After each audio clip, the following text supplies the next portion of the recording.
Hola mis queridos amigos, nuevamente con ustedes su doctor Maximiliano Moreno, doctor Tigre, que dice saber más por viejo y haber vivido en Ecuador que por diablo he estudiado en las mejores universidades del mundo.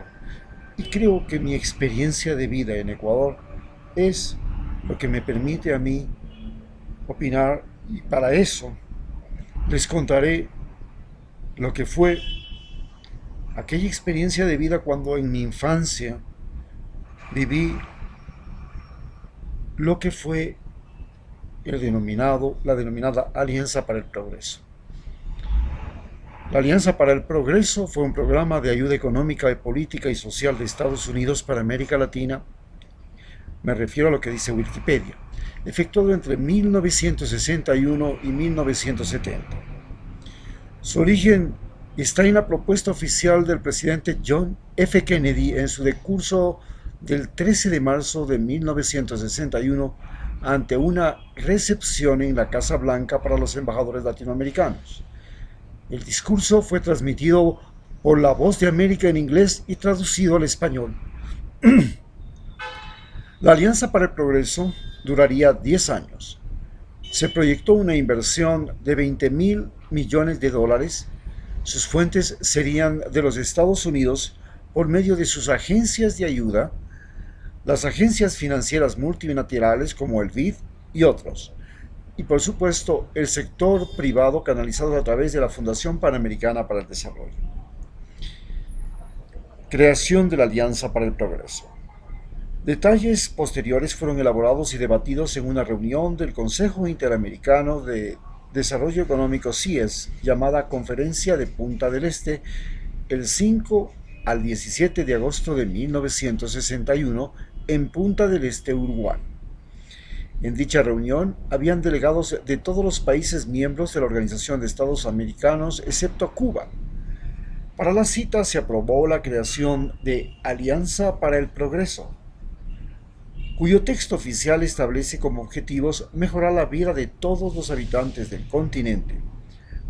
Además, los objetivos específicos son un incremento anual del 2.5% en el ingreso del capital, establecimiento de gobiernos democráticos, eliminación del analfabetismo en adultos para 1970, la estabilidad de precios, eliminación de la inflación o la deflación, más equitativa distribución de los ingresos, reforma agraria, esto es lo más importante, planificación económica y social. Se proclamaron medidas de carácter social, educación, sanidad, vivienda, política, defendiendo la formación de sistemas democráticos según el principio de autodeterminación de los pueblos, y económica, limitación de la inflación, mejora de la balanza de pagos, siempre bajo la iniciativa privada. Para garantizar estos objetivos, Estados Unidos se comprometía a cooperar en aspectos técnicos y financieros. Cuba se opuso a firmar la Carta del Acuerdo Final. La negativa de Cuba no era de extrañar, ya que la Alianza para el Progreso se creó como una forma de contrarrestar la influencia de su revolución y apoyar medidas más reformistas. Tal era el modo de que Estados Unidos veía en presidentes como Víctor Paz Estenssoro de Bolivia, 1960-1964, Rómulo Betancourt en Venezuela, 1959 a 1964, Ramón Villeda Morales en Honduras, 1957 a 1963, Jânio Quadros en Brasil, 1961, Arturo Frondizi, Argentina, 1958 a 1962, Francisco José Orlich en Costa Rica, del 62 al 66, Fernando Belaúnde Terry, del 63 al 68, Eduardo Frei en Chile, de 1964 al 70, Alberto Lleras Camargo en Colombia, del 58 al 62, y Guillermo León Valencia en Colombia también, del 62 al 62.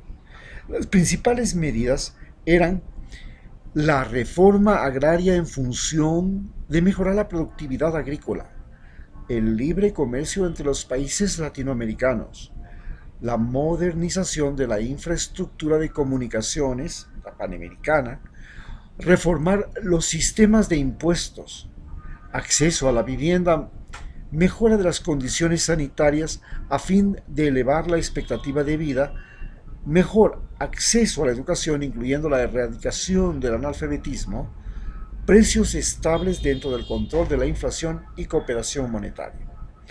Inicialmente dentro de la OEA y el CIES, era el encargado de coordinar la ayuda financiera para los países y proyectos de la alianza. Fueron remitidos a los países, sin embargo, la creciente complejidad hacía ingobernable los propósitos de la Carta de Punta del Este. En la reunión de cancilleres de Río de Janeiro en noviembre de 1963 y tomando como bases los informes de Kubistex y Lleras Camargo, se crea el Comité Interamericano de la Alianza para el Progreso como organismo rector del programa. La opinión pública recibió con entusiasmo la declaración de la Alianza para el Progreso, pero el programa fracasó debido al asesinato de Kennedy. Sus sucesores limitaron la ayuda estadounidense a América Latina, prefiriendo acuerdos bilaterales en los que primaba la cooperación militar. A partir de ese momento comienza a ahorcarse el Plan Cóndor. En tanto yo vivía en una casa en Quito con la familia que ocupaba la mitad de la casa y sobre el jardín se construyó un local comercial que se lo alquiló al Finland Bank.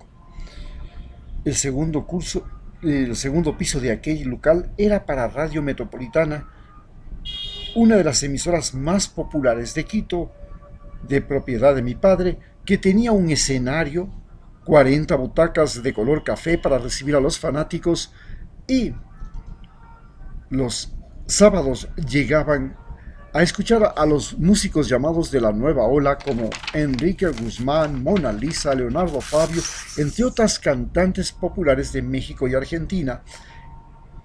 En su mayoría los jóvenes se vestían a la moda, las chicas con minifaldas, pantalones apretados, los hombres con melenas y patillas, medallones de la paz y el amor, toda una vestimenta del movimiento hippie que era el coprotagonista, y a la entrada recibían una foto de los cantantes con calendarios y con la letra al reverso de las canciones de la fábrica Fe Discos J.D. Feroz Guzmán. Junto a la casa se estableció un supermercado llamado La Favorita, hoy Supermaxi, y Rafaelo comenzó a sentir pasión por los cómics. Al comienzo tenía algo de dinero que ahorraba de lo que le daban para comer en la escuela, pero luego se dedicó a robar hasta que lo descubrieron con todas las revistas dentro de su carril. Su padre fue llamado al supermercado donde lo tenían detenido los guardias. Señor, ¿este es su hijo? Sí, se llama Rafaelo. Lo encontramos robando y no es la primera vez. Es verdad, hijo. Rafaelo, avergonzado, aceptó con la cabeza. ¿Cuánto es lo que les debo? De esto nada porque lo pudimos recuperar, pero su hijo al menos se ha robado 20 revistas. Luciano subió a la casa furioso y avergonzado, alando por las orejas a Rafaelo. Lo llevó hasta su cuarto y empezó a azotarlo con la correa hasta que el niño, lleno de pánico y dolor, se cagó en los pantalones. Rafaelo, desde entonces, recordaba a su madre alentándolo a un trato cruel en lugar de protegerlo. Durante los días siguientes, Rafaelo vivía escondiéndose detrás de los muebles o debajo de la cama. Después de regresar de clases, procuraba escaparse a donde su abuela Chabelita. A este niño hay que curarlo de espanto, dijo la abuela. Tomó una botella de trago, le pasó un huevo de gallo gallina por el cuerpo, lo quebró y vertió su contenido sobre una olla de agua. Luego tomó una cinta roja, midió la dimensión del tórax, sopló la cara con trago haciéndolo llorar de la sorpresa y miró que estaba más tranquilo. Volvió a tomar la medida del tórax, repitiendo una y otra vez oraciones en español con palabras en quechua. Al insistir por tercera vez, vio que el tórax ya no permanecía expandido.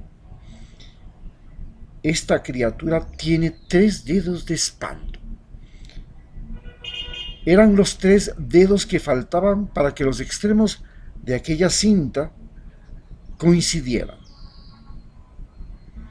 Entonces empezó una serie de oraciones y golpes en el cuerpo de la criatura con floripondio, una olorosa hierba llamada Santa María, y aquella noche, por fin, Rafaelo durmió tranquilamente y sin sobresaltos. Al volver a la casa se volvió a relacionar con sus hermanos, con su padre, que se le notaba arrepentido por aquella golpiza inclemente. En la escuela volvió a ser un buen estudiante. Todas las tardes, después de clases, como siempre, Rafaelo y Eduardo, su hermano mayor, subían al tercer piso donde funcionaba la radio para ver la grabación del programa dramatizado Politiquitis. El operador de sonido prendía un foquito rojo para indicar a los actores que empezaran. Terminada aquel radioteatro, empezaba el noticiero con el señor Salazar. Hoy, noticia de última hora. En las manifestaciones, los estudiantes se han enfrentado a la policía y ha habido un muerto. Esto ha encendido la violencia universitaria que atacó con piedras a los policías, dejando un saldo de 4 heridos entre los uniformados. Después de los noticieros, empezaban una hora de música de moda que a Rafael le encantaba. Cuando bajaba a escuchar aquella hora de música, aprendía las canciones. Un buen día, unos 2 hombres, gordos, vestidos con terno de aspecto costeño, subieron por las escaleras. Se acercaron al gerente de la radio, que a su vez hacía el programa cómico Politiquitis. Eran como las 3 de la tarde. ¿Es usted el gerente de la emisora?, le preguntaron, abriéndose los sacos del terno para mostrar su panza obesa, cubierta de la camiseta blanca y la corbata. Sí, soy yo. ¿Conoce usted al payaso que hace este programa Politiquitis? Le ruego a usted más respeto, señor, contestó el gerente de la radio. Los 2 hombres lanzaron golpes al abdomen del señor Romero, que perdió el equilibrio, cayó al suelo sentado. En el piso lo molieron a patadas a tiempo que le advertían: esto es para que aprendas a respetar a las personas y al presidente Velasco Ibarra, hijo de puta. En aquellos días Velasco Ibarra se había declarado dictador. Fuego ganó la presidencia en 1986 y para 1970 se declaró dictador, permaneciendo en el poder por 1 año y 7 meses. Rafaelo comenzó a gritar y a alarmar a todo el mundo. El operador de la radio trataba inútilmente de conseguir el teléfono y la ayuda policial. Entonces llamó por los micrófonos a la audiencia indicando que en ese momento había sido atacado dentro de la emisora. De pronto, de su casa, que estaba en el 2º piso junto a la radio, salió su madre, Juliana, con una espada del abuelo en la mano. «Largo de aquí o les mato», dijo a los 2 guardaespaldas. Los hombres bajaron estrepitosamente las escaleras y se embarcaron en un vehículo negro. Tras aquel ataque, Luciano comprendió lo que era una dictadura. Fue su primer enfrentamiento con un régimen dictatorial. Luciano Amanecía en su cuarto escribiendo los guiones más entusiasmados que nunca. El padre de Rafaelo, abogado, utilizaba la radio para volver a sus programas de politiquitis y en el garaje de la casa reunía a los estudiantes y con ellos pintaba pancartas y carteles. Por último, se compró un tanque de guerra que Velasco Ibarra había comprado en 1946 cuando fue presidente y que había sido una chatarra de la Segunda Guerra Mundial que no funcionaba. Lo puso como monumento frente a la Facultad de Jurisprudencia de la Universidad Central. Muchas gracias.